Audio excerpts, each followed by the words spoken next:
Praise God for this opportunity.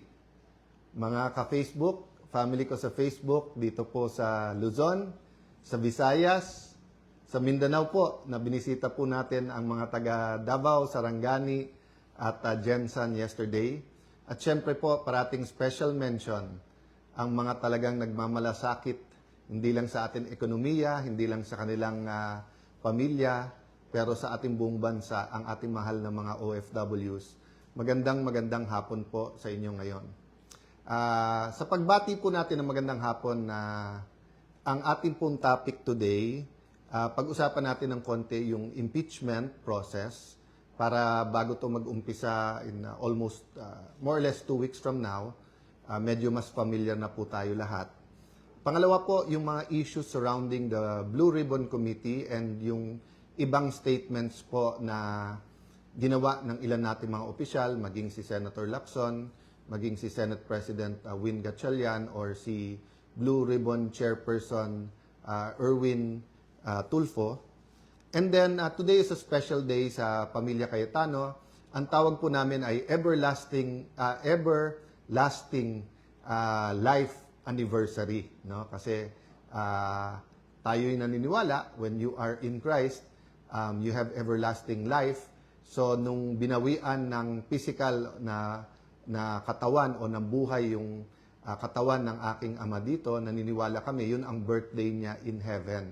So, ano yan, June 24. Tagal na po, 23 years. Parang sobrang tagal, pero syempre, dun sa mga nagmamahal sa kanya, parang kahapon lang, no? So, let's start with a biblical principle, no? Ang purpose po natin in saying verses ay dalawa. One, I want to communicate that in everything we do, napaka-importante na kasama yung ating creator. Yung creator or yung manufacturer, siya nakakaalam ng purpose ng bawat isa.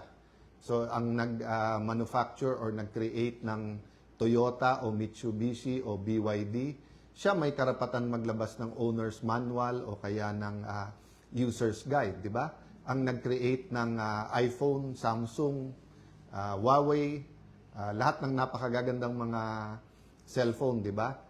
Yung user guide niyan, or yung mga tips, or yung mga upgrade sa kanyang operating system, yung manufacturer nakakaalam. So ako'y naniniwala din, sa ating bansa, sa mundong ito, meron divine creator.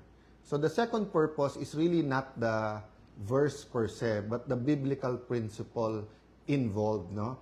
So, yung addressing myself to Christians, we believe kasi that the word is a living word, di ba? Ibig sabihin, hindi lang to aral sa eskwelahan, hindi lang to math or science or history. Living word to, it changes you.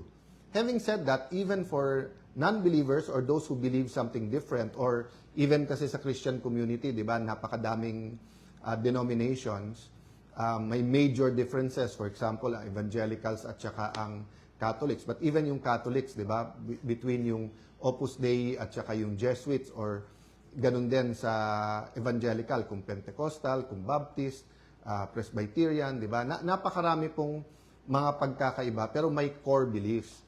And these core beliefs, I'll call them principles, di ba? Biblical principles. Kaya paulit-ulit po tayo na we can debate on opinions. Opinion yun eh.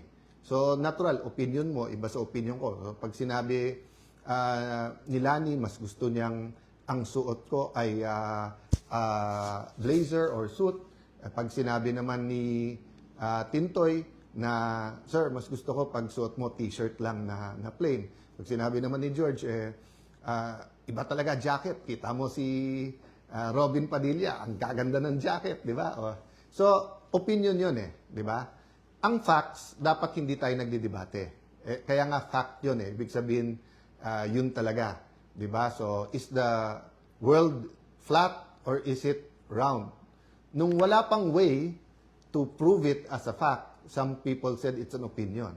Pero nung may iba ng scientific way, lalo na nung nakapunta na ng space ang mga tao, tapos nakitang bilog, it's a fact na bilog.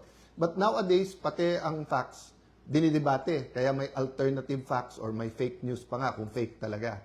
That's why let's go to principles. And what principle do I want to apply today? Yung biblical principle na kung anong ating itatanim, yan ang ating aanihin. Or what we sow, we will reap, di ba? So, mula pa elementary or sa bahay, tinuturuan tayo na kung anong itatanim, yan ang aanihin. So, hindi ka pwede magtanim ng mangga, tapos santol ang iyong aanihin. So, there is a tragedy, yung school shooting and then yung stabbing. And although it's happened before yung stabbing, and although napapanood natin sa television, for example, na nangyari sa US, I cannot imagine, of course, the parents. I mean, remember si ate po lost a child a few months after birth, at sabi nga niya na no matter how people say, I understand, we feel for you, habang hindi mo naramdaman ay hindi mo masasabi. So, you know, I just wanna really pray for the parents, pray for the loved ones ng mga nasawi, and of course, ask people to, you know, to be sensitive, to pray for them. So, having said that, I also cannot say I can understand how the community feels, di ba? How yung classmates, yung mga na-trauma na bata, how the PTA, how yung mga homeroom teachers, how yung barangay, the barangay captain, everything it's just a shock to us, di ba? So, we have to reflect kasi kung anong tinatanim natin sa isip ng mga bata. So, isang lumabas na kasi yung mga violent na mga applications or yung mga napapanood sa social media. In a sense, hindi bago po yan kasi nung bata kami, kaya nga naban din yung video games and then may ilan mga cartoons na naban din. Kasi given naman sa atin lahat na garbage in is garbage out. But siguro ang gusto ko lang i-contribute sa discussion, nung araw kasi you may ask, bakit ibang-iba yung reaction kapag yung abuse ay nangyari sa bahay? So it can be any kind of abuse, di ba? Sexual abuse, physical abuse, it could be death, it could be injury. But bakit pag sa bahay, sa simbahan, or sa eskwelahan, grabe ang reaction ng buong, everyone, ng buong bansa, ng media, ng buong bansa. And dapat, hindi tayo pwede ma-desensitize diyan, hindi pwedeng maging normal yan. Maraming dapat hindi normal na naging normal na. That's why nga, I won't go there, no? But yung war on drugs, that's why nga yung mga area na drug-infested ay nag-resonate doon yung labanan ang drugs. Kasi nga, nung araw, parang siguro sa isang taon, isang beses lang mababalita na may 6-year-old or 3-year-old or 9-year-old na na-rape. O kaya yung sabihin na nagpatayan sa sariling bahay. Pero nung lumaganap talaga yung shabu, parang buwan-buwan, minsan mas madalas pa, may news ng heinous crimes o napaka-violent na crimes o napaka-karumal-dumal na krimen na hindi natin ma-explain. Ang problema nga, nanonormalize. So, and then na-explain, kaya normal kasi nga, yung shabu really causes violence. But hindi talaga pwedeng ma-normalize yung shootings, killings sa school. Hindi dapat ma-normalize ang kahit anong klaseng abuse sa churches at lalong-lalo na po sa bahay. So the reason po that we're more sensitive when it is schools, churches, or home is because this is the place where children should be safe. 'Di ba? Sa bahay, kasi nga, bahay mo yun eh. 'Di ba? Sino pang magmamahal sa iyo sa mundong ito, aside from God, kung hindi pamilya mo? Nanay mo, tatay mo, mga kapatid mo, kung sino man nasa bahay, di ba? Church din, di ba? Why do you go there? You go to church because all religions teaches there's something higher than us. There's the spiritual world. At mahal ka ng Diyos. So, maging pastor yan, maging imam, maging ministro, maging pastor, kung may abuse, whether masyadong stricto at napalo kang, na-injure ka, or whether it's sexual abuse, it's unacceptable. And then, of course, school. Because we send our children to school para nga mag-develop sila eh. Ang number one resource natin is not oil or gas or gold or or livestock, di ba? It's our children. So we expect those three places to be safe, no? So I hope na as the investigations go on, yung local sa DepEd, yung NBI, PNP, I think Congress at Senate, di ba? At tignan po natin yung total environment ng estudyante. Kasi I was thinking about it, baka sabihin nyo, ano naman kilalaman ng K-12 sa nangyari? Eh guys, half day na lang po eh. Half day na lang most of our schools. No, I don't know exactly sa Leyte. But most of our schools sa highly urbanized places are half day. So, mas madami pang oras ang bata sa lansangan at saka sa social media. 'Di ba? And then, mga churches, most are punong-puno. So, yung supervision then or yung personal time, iba-iba, depende sa church. And then, homes are not as cohesive as they used to be. It depends, no? So, my point is lang, we have to solve the problems, but we have to have very, very deep thought into this problem because existential to sa pamilya ng bawat Pilipino. So again, I join the millions who are praying and also nakikiramay dun sa mga biktima at sa pamilya. And then of course, we understand their cry for justice. And definitely this problem with teenagers who think that they can do anything, the discussion has been there for more than 10 years. 'Di ba? So uminit na ulit yung discussion niya noong 2016 pa, 2026 na eh. So tama si Senator Robin na if there's a reason to call a special session, it'll be that. 'Di ba? So hindi po dahilan na wala pang members yung minority sa Committee on Justice because everyone can participate eh. Hindi naman kailangan yung botohan dyan eh. It's really getting to a consensus of what what law will be most proactive and relevant to us where we can protect our young people, not expose them to criminality, not treat them as hardened criminals, but also deter them and their parents from going into violence and violent crimes. No? So I promise you I'll talk a little bit about the impeachment. So most of the news is about the pre-trial. So just two topics lang. Bakit pre-trial? Kasi if you remember po, nagkaroon ng time during the hearing of former Chief Justice Corona na bumagal at tumagal kasi nga habang nagta-trial, minamark pa yung mga ebidensya. And then, pag ang prosecution biglang nagtanong, pwede bang yung second o third article ang i-present or may skip kami? O kaya kung parehong dokumento or parehong witness ang gagamitin, debate pa parate. So, I really have to thank Secjan Joel, Senate Secretary Joel Montales and the professional Senate staff and yung mga researchers ng iba't ibang mga opisina ng mga senador who all agreed na kailangan talaga yan. So, although some might think na may ups and downs yan every day, mas mabuti na yan kaso sa everyday sa trial magka-problema. So having said that, the second point kasi I want to make, and I think this is the most important point in the trial, is yung political neutrality or yung impartiality. So all throughout history, ang issue parati sa isang korte is to be impartial. Impartial. Ibig sabihin po, walang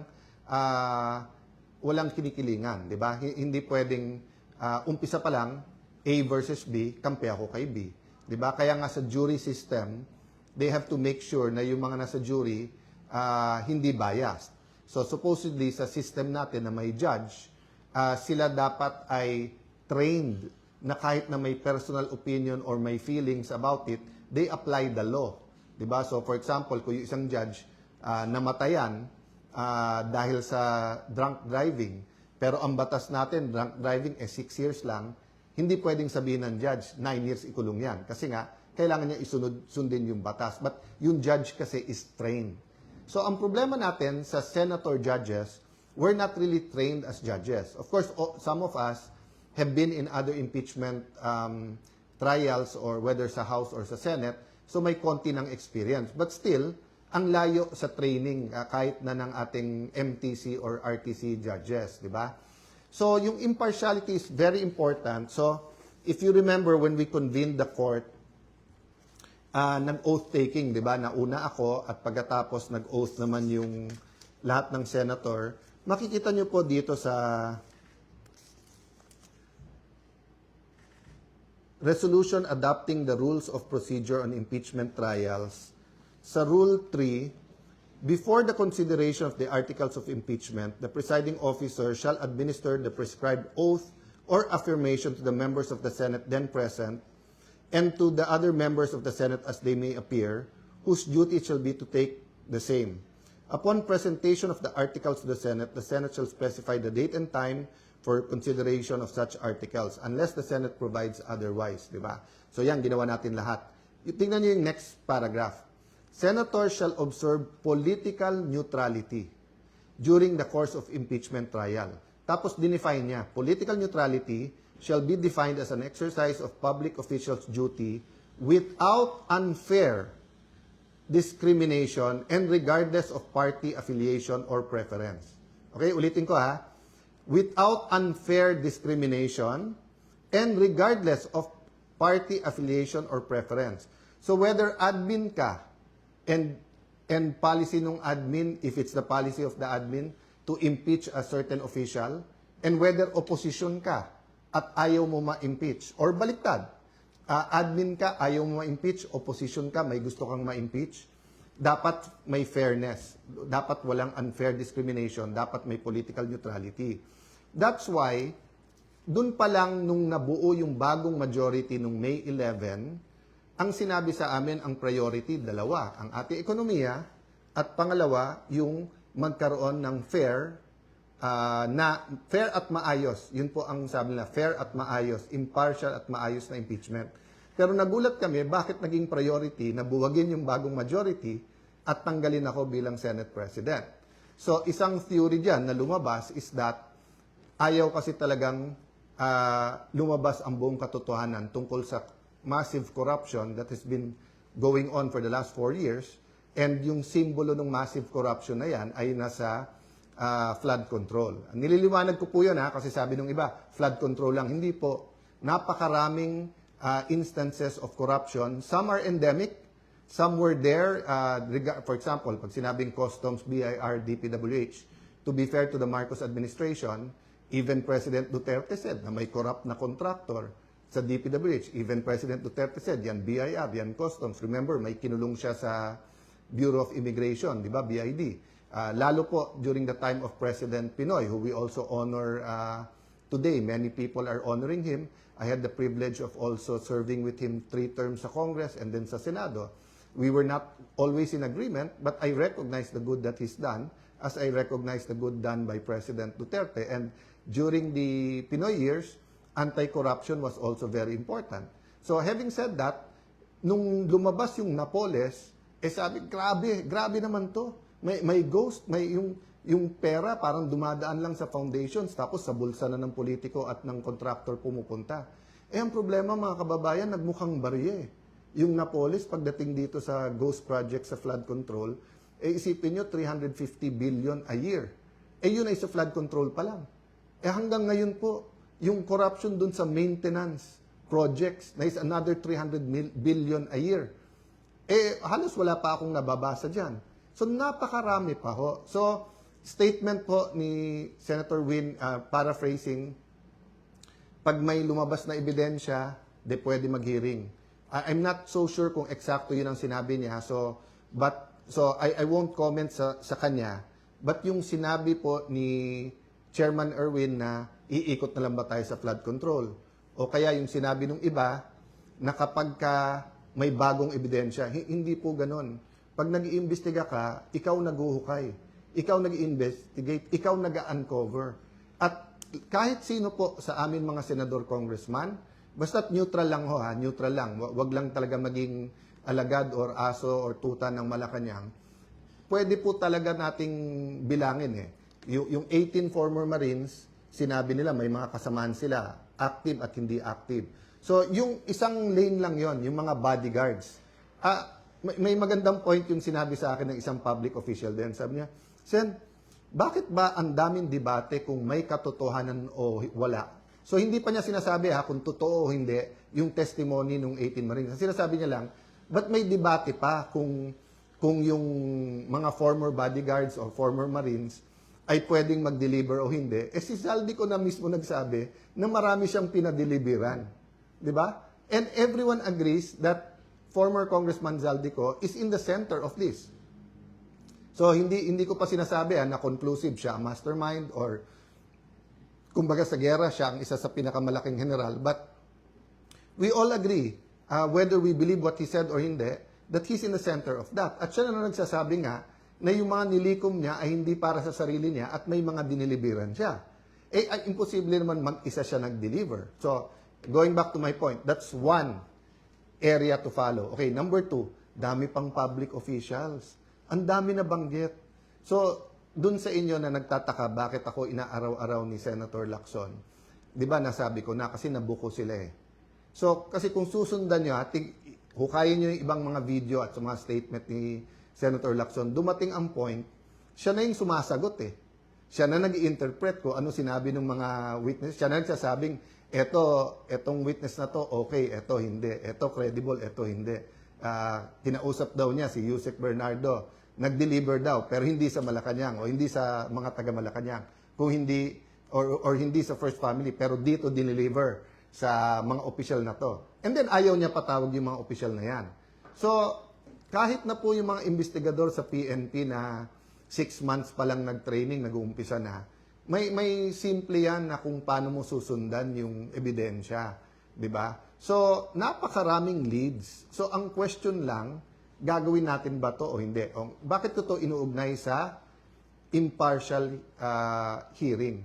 Kasi, kung ang gusto ng administrasyon, kalimutan muna natin lahat ng ibang corruption, impeachment muna kasi importante to. Then that's selective justice, di ba?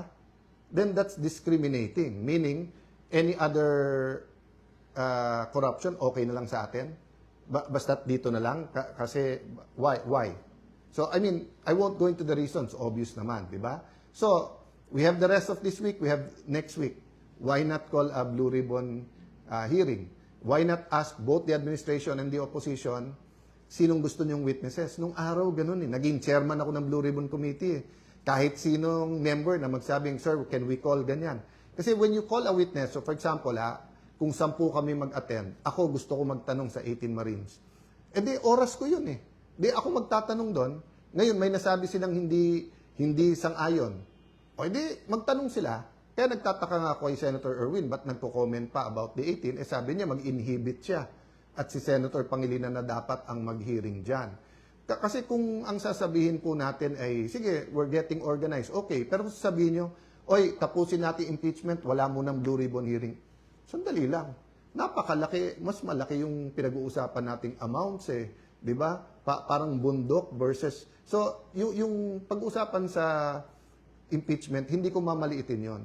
Pero kung ano man ang pag-uusapan natin sa corruption compared sa impeachment, it is at the very least as important. But in terms of volume of the money lost, napakalayo. Di ba? So ang point ko po, kailangan nakakapag-multitask tayo. Di ba? Kaya nga dinidistract eh. Kaya nga inaaraw-araw ko ni Senator Lacson, sasabihin niya, move on, tapos siya din ang hihirit. Ang daming, i-explain ko yon yung sinasabi niyang hindi statesman. Ang i-explain ni Senator Lacson ito. Kasi ako, 2007, naging chairman ako ng Blue Ribbon Committee. Before that, 3 terms akong congressman. So, although nung congressman ako, nababantayan ko lang yung Blue Ribbon Committee, pero hindi naman ako nakapag-participate. But from 2007 until recently, nababantayan ko at active ako dyan. Halos lahat ng naging chairman dyan, sinusundan ng ebidensya. Halos lahat ng naging chairman dyan sa Blue Ribbon Committee. May reklamo ka man, hindi nila sasabihin committee de absuelto or iwa-whitewash, di ba? Pero during the time of Senator Lacson, kaisa-isa siyang chairman na obvious, dinidetermine ang direction ng committee. Siya na nagtuturo kung sinong guilty o hindi. Pati papunta sa DOJ, papunta sa ombudsman, di ba? Parang nagpapasahan. So, very, very clear yon, di ba? So, kung gusto niyo ng pampaputi, punta kayo kay Senator Lacson kasi magaling mag-whitewash. Baka may may pampaputi, di ba? So, yun ang kino-compare niya ako sa lahat ng naging Senate President. Sige, compare din kita. 'Di ba? Kay Senator Gordon, ang comment lang naman doon dati mag-chance din magsalita yung iba. Once si Senator Trillanes parang sinasabi, pero Senator Gordon was always open. Anyone can ask questions. Pag sinabi mo invite to, i-invite. Oh. Yung ibang naging chairman, Senator TG, maraming nagalit sa kanyang senador. Marami. Kasi nga yung Napoles, maraming tinamaan. Actually, some thought nga he was too open kasi minsan hindi pa na-verify na pag-usapan. But walang whitewash. Baliktad, ang tingin ng iba, too open nga. Oh. Wala naman reklamo nung ako ang naging chairman ng Blue Ribbon. So, napakaraming iba, sundan nyo. Wala doon. Kaya hindi yung partial report, ngayon, pinupuri niya ang ibang kasama natin. Pero nung una, pinupush niya na pirmahan yung report. Nakalimutan na rin yun. I won't comment there, but I just want to say is, number one, it's too important for our country to be able to find a permanent solution, a permanent system, a real culture against corruption na masolve natin to.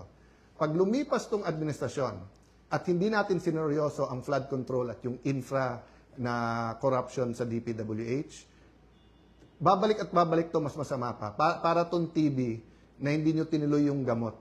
Magiging drug resistant yung strain, di ba? So parating sinasabi po yon pag tinitreat yung tuberculosis na kailangan, kahit maganda na pakiramdam mo, kailangan mong tapusin yung gamot. Hindi pwedeng sa pangatlong buwan, medyo maganda na pakiramdam mo. Hindi. Ganon din po sa corruption. Minsan lang tayo malingat dyan, mabibinat tayo na mas malaki pa. Nangyari na eh. From Napoles to flood control, grabe po, di ba? So, having said that, I just want to mention this. We can't keep saying change, then we just change administrations, change presidents, change ombudsman, change Senate president. We have to change the political culture. We have to change our values. We have to change the foundations of what we call governance and values sa governance. So, I'm inviting everyone, total marami na tayo sa page na to. Kung may ideas po kayo, let's put together a Philippine agenda. I think yun po yung mali from EDSA 1 until present. Na kapag ka gusto natin ng revolusyon, inaano natin tao, sama-sama na tayo, magkaisa tayo, sama-sama na tayo. Pero pagka napalitan na ng leader, kami leaders, kami na lang magde-decide. So I think if we want a real change, first, we have to ask God, Lord, anong masamang ginawa at anong... Number two, we have to do it together. So, special mention ko lang yung Tindig Pilipinas. So, di ba, yung grupo nila, Kiko D, nag-file sa ombudsman. So, na-receive namin today. Kausapin ko pa lawyers ko, pero alam ko na, sinabi ko na sagot ko dyan. But I just want to congratulate them for doing the job for the administration. Alam ko naman na nung ginawa ko to, sunod-sunod na mga kaso ang pupunta sa amin. Sanay na kami dyan, di ba? Sinabihan yung mga senador, pag hindi kayo malis, kakasuhan, pagka hindi kayo... Basta, so, ang point ko lang, just remember who you are, Kiko. Di ba? Kiko D. Aquino ka, hindi ka Kiko D. Marcos. Di ba? So, don't get instructions from the administration. In fact, kung nag-volunteer kayo, then you're even doing them a favor. I know, meron kayong issue kay Senator Bato, so file the cases. File the cases. Di ba? Mismong DILG nagsabi nung nasa Senado yung si Senator Bato, walang warrant silang alam. Di ba? So, paano naging obstruction of justice? But I'll end there because I want to just spend a little bit of time to remind you what my dad stood for. No? So, maraming nagpo-post at nagpapasalamat naman ako sa lahat. And my dad was a fighter. He believed in education. Madalas niya sabihin sa amin na, Alan, Renren, Lino, Pia, I can leave you, sa house, sa money, pero mauubos yan. Pero the education, pag sineryoso nyo, walang makakaagaw sa inyo yan. Then, my mom's a teacher. My dad was a disciplinarian. So, there's so many things I can tell you about my dad and salamat sa mga nakaalala sa kanya. But the most important thing is, nung nagkasakit siya, he had an encounter, no? And he saw a light. Ang tawag nung iba doon, Damascus experience. Kasi he kept on crying and that he kept on saying, why me? So akala namin, kasi ako yung nasa labas noon, din mami ko nasa kwarto, so I ran to see them. Actually, I woke up, para ako nahagis from the couch to the floor. We were in the US noon, nagpapagamot siya. And then he was crying, why me, why me? So sabi ko, why me? Kasi nga medyo hindi pa niya alam na cancer sa tiyan yun. Akala pa namin liver. Pero masakit parati, may pain parati. Pero nung sinabi niyang why me, sabi niya, alam niya yung ilaw na yun, na-feel niya na si God yun. At why me? Kasi parang sino siya para sabihin sa kanya ng Diyos na buhay siya, na I am a living God. Di ba? Yun yung interpretation ko. So, hindi yun yung exact words. So, after that, alam nyo, may message on that. Ang message niya, number 1, make God number 1 in your life. And number 2, spend a little bit of time every day with God. So, sa dami ng pwede ko sabihin about my dad, I know if he was here, ang dami niyang gustong sabihin, pero ang uulit-ulitin niya yon na mga kababayan, mga kapatid, make God number 1 in our life. And then number 2, always spend time with God. So I have a week naman at hindi rin ako nakapag-post nung Father's Day. Medyo parang 10 years ako hindi migraine, but nagkamali ako. I drank grapefruit, citrus yon, so nag-migraine ako nung Sunday. But I can spend naman the next few days telling you also something about Father's Day, about my dad. But what I want to say about Father's Day and about my dad is that hindi tayo pwedeng fatherless. And in attending nga the Go Convention ng Victory Church, yung unang speaker doon, hindi ako naka-attend pero pinaalala sa akin ng isang very close sa akin, Bishop June. I have the transcript. Meron siyang article, Fatherless No More.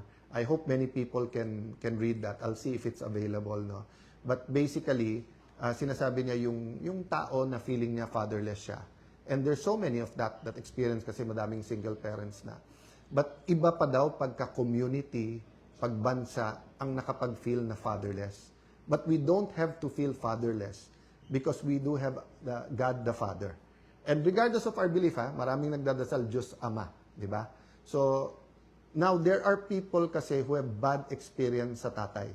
Whether in abandon, whether abusive, di ba? Kaya, pag sinabi yung a father's love, doble yung pag-ulila nila, yung pangungulila, di ba? Double Kasi yung hindi ka naka-experience, tapos nakikita mo sa iba, na-experience sila isang father, nangungulila ka. Pero kung na-experience mo, tapos bad ang experience mo, hindi mo maiintindihan the father's love. So yun ang aking prayer this week na, di lang naman dapat one day ang Father's Day. Gawin na natin Father's Day, Father's Week, di ba? Na ma-experience natin ang pagmamahal ng isang tatay. So yan din ang reminder ko, maging lalaki o babae, ang barangay captain, ang principal sa school, ang director sa gobyerno, ang mayors, governors, sa ating mahal na Pangulo, di ba? Let's not let people feel that they're fatherless.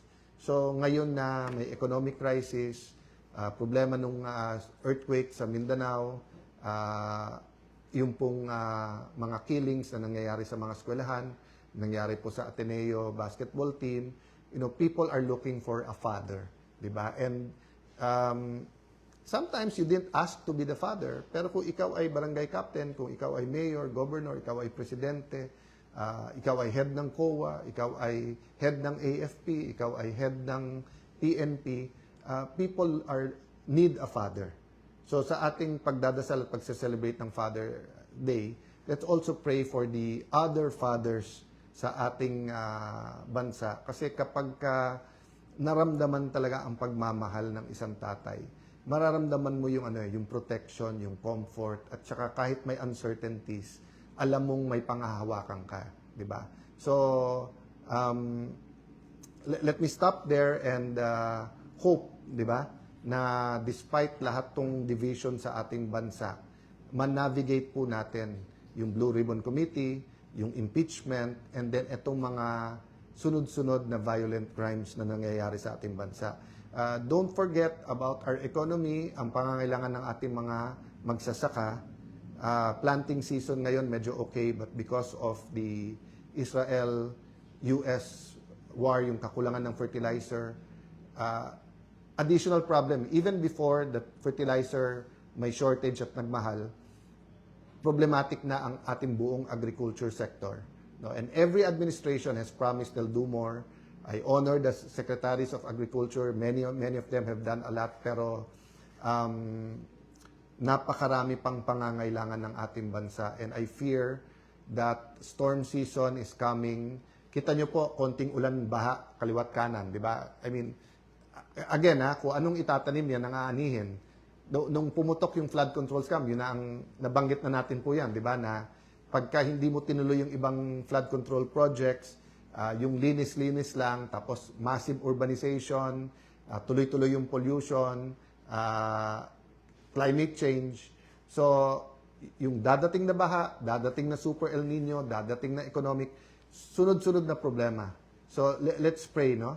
For father of a nation, father ng schools, father ng mga bawat bayan at syudad, di ba?